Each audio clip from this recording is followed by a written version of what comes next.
Hello everyone, what is going on? Just Sackpat here, and today I bring you my tips for buying and selling Lego. Rightio then, so my advice for buying Lego. Now, buying Lego to play with or display, using it for your mock, using it for a stop motion. Now, if it's new, it's going to be standard price if it's not retired yet. But obviously if it's retired, it's going to be worth a lot more, depending on the demand and what set it is. So if you're buying old retired sets, it's going to be worth a lot more. So my advice is get things out of the box and look at the condition of it as well. If it's too cheap, you know the printing's probably messed up or the set itself is really worn and it probably won't hold together that well. Or someone is selling it cheap and doesn't know what it's actually worth. So in that case, you've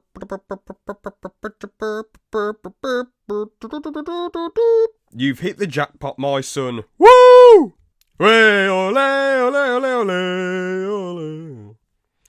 Anywho, another tip for y'all is to put in a lower offer, especially for something mad expensive. Most things out of the box, people just want to make a profit on, you know, retired sets. They're not going to be aiming for a crap ton of cash, are they? If they brought the set for 50 quid 5 years ago, it becomes scarce. It ends up being worth 120 quid. They try and sell it for 120 quid. Someone puts an offer in for 100. Everyone's a winner. Chicken dinner. But if you've got some imbeciles selling it for 200 quid, then obviously don't buy it. They're probably going to end up lowering the price if people don't buy off them. If they're selling stuff that isn't retired as well, and they're charging more than what it's worth, so say there's a battle pack that isn't retired, let's just use the 501st Legion battle pack for example, that's what, 27, 28 quid. If they're selling it for 30 quid, don't bother buying it. I know some people are like, oh, it's out of stock, I want to buy it quick as. Just don't buy it off them. Do not aid scalpers. They're just idiots and you don't want to help them with their escapades, you know. So yeah, just do not help the scalpers. They are bad, as I say. Now, as I said before, with sets out of the box, you can make a lower offer and get away with it because it's out of the box, and they're definitely happy to settle for less because it isn't new, pristine and sealed in the box. But if it is sealed in the box, obviously, as I just said, because it's new and pristine, you're probably going to have to pay close to full price for it. Unless it's been up for ages and ages and ages, and the seller, you can assume the seller might be a bit desperate to sell it, I suppose. But I mean, if it was me, I'd wait, and I'm pretty sure a lot of sellers would wait. When it's something new and in the box, untouched, pristine, people are willing, usually, to spend more money for it, because otherwise they'd just get any old tat, wouldn't they? They'd get the used stuff. But the thing is, right, Amazon and eBay is pretty much pocket money for people, isn't it, really? So as I say, if I had something new in the box, I'd wait forever for it to be sold. The ball's in my court. I've got the new thing, as long as the box isn't squished or anything, or it's been opened already and you've opened it and you're trying to scam people and you've sort of glued it shut again or something. As long as that isn't the case, I'd wait if I was you. Another tip that I have for you is if you're unsure about what you're buying, make sure that the person you're buying it off shows actual pictures and it isn't just stock photos. Ask for pictures. If you're buying a minifig, look at it closely if there is actual pictures. And the same with a set, just look at everything closely, make sure it isn't damaged or there isn't sellotape keeping it together to make it look like it hasn't been opened yet. And with minifigs, make sure it looks like the actual minifig you want to buy. Make sure it's not some sort of rip-off. Don't just buy stuff willy-nilly. Look at things closely. Make sure it's accurate. And just use your common sense. If you see a pink clone trooper, an orange Yoda, or a green Darth Vader, it's most probably not the real deal. One final tip with buying, I just want to say quickly, if you really, really need to save money, but you really want to get a set and you want to get a good deal off it, obviously, if you want the set badly, I recommend just buying it and just going for it eventually. But if you do want the cheaper price and you want the better deals, check eBay every single day, check Amazon every single day, or any other websites that's selling Lego. Just check every single day and see if you can find a deal. You might not be desperate to save money, you might just want to get a better deal. But at the same time, if it's something you really want, go for it. But if you really, really have to save money and you can't find a good deal, then just wait till you have the money. But I just thought I'd give that final piece of advice on buying. Now on to selling. If you're buying Lego with the intention to sell, my most valuable tip is don't be a scalper. Wait till the set is retired and there's a demand for it, then put it up for more than what it's worth. It's partly about luck, to be honest though, because some things just don't go up in value when things have been mass produced and so many people have them.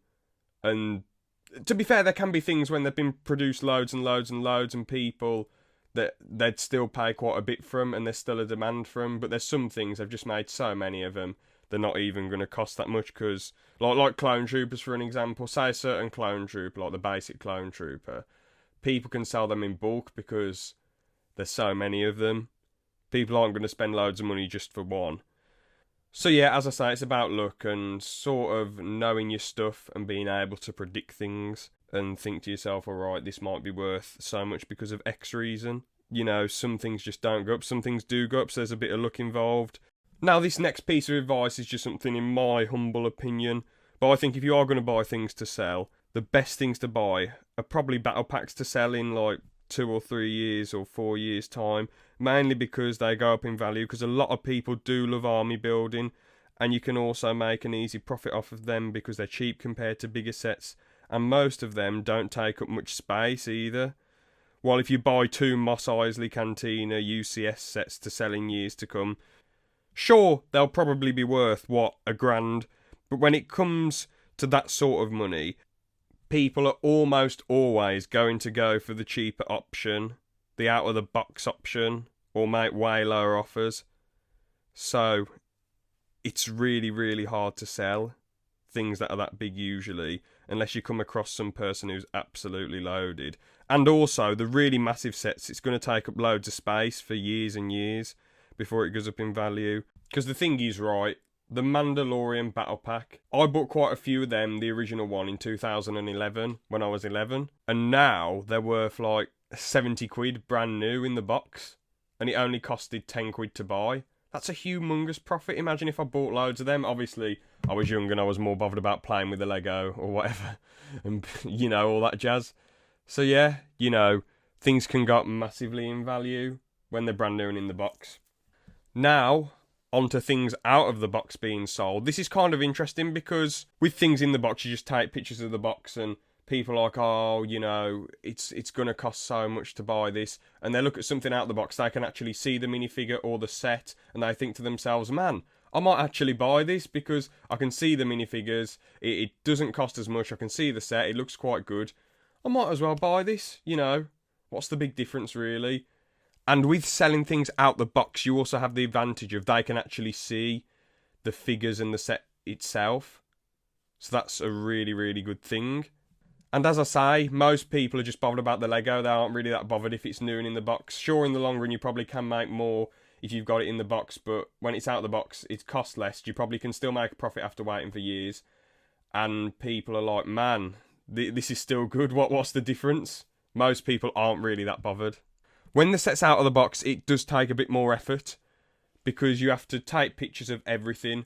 Say if you're selling an X-Wing or a Y-Wing or whatever, you need to take pictures of it, make it look good, get a sensible background, don't just have any old crap in the background, actually have a decent background. Like, I use base plates personally to sell most things unless it's something absolutely massive. I just think it looks more professional having that as a background.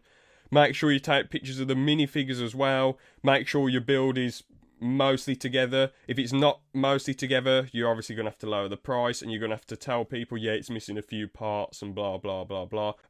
Obviously, with anything you do want to, it depends on the size of the set, but you do want to put the postage up if it's a really, really massive set. And obviously, just make sure you do your research, look at how much things are worth, look at how much things cost. And that goes for buying and selling, really. Make sure you do your research. You could have something on there that has totally gone out of stock and yours is the only one left, and then people are trying to buy it off you, and then they might even pay a higher price, and then you think to yourself, damn, they're paying a high price, I'm going to sell for it straight away, I'm going to sell it straight away. But no, you've got to think to yourself, all right, why they're paying more than what it's actually worth. Usually people put in a lower offer. Let's look up how much more of them are worth. And then you find out, oh, damn, more of them are worth more. So then you decline that offer and put the price up. And I know it's tempting to like sell things not what they're worth. You don't want to scout people and sell things for too much, but you don't want to do yourself out of some money. And also, if you try and be one of these do-gooders who's like, oh, I don't want to sell this for this amount of money, I'm going to sell it cheap. You're just going to get it bought from some sleaze who is going to sell it for way more than it's worth and just make a massive profit. So you want to give people a good deal, but you also want to give yourself a bit of money. And as I said earlier, try to use your common sense. Things that have been mass-produced, like the X-Wings, the Millennium Falcons, the Death Stars, they never retire the Death Stars. They usually have one on the shelf most of the time. All of them aren't really going to be worth that much in the long run. I mean, they'll be worth a bit, don't get me wrong. They'll be worth more than what they were when they came out, because it's a retired set at the end of the day, but it's not going to go up in value tremendously like other sets do. One last piece of advice, or one of the last pieces of advice I'm going to give, is know when to sell. I know that's a general investing thing and selling thing and whatever, but know when to sell. Look at the Lando Calrissian figure from 2003. That was worth like $140. Once they did the 20th anniversary sets, those sets were like mass produced and all those old figures came out again. The value dropped loads, so you do have to know when to sell. You can't be holding out forever thinking, oh, I want to make more money, I want to make more money, I want to make more money. Once you've made a certain amount of money, don't get greedy and then sell. And my final bit of advice is do research, as I said before, know what you're doing, have an interest in Lego and look into the stuff. You don't want to be going in not knowing anything and just trying to make money, because then it will just be a lot more luck based and you'll just get random sets and you'll be like, oh, well, this is in the box, this might sell. And it just becomes very gambling-esque and very like just you're playing roulette here, really, depending on how much you spend, and there's a decent chance you might not make that much money back. And also try to realise at the end of the day, it is just eBay and Amazon online selling. That's all it is, really.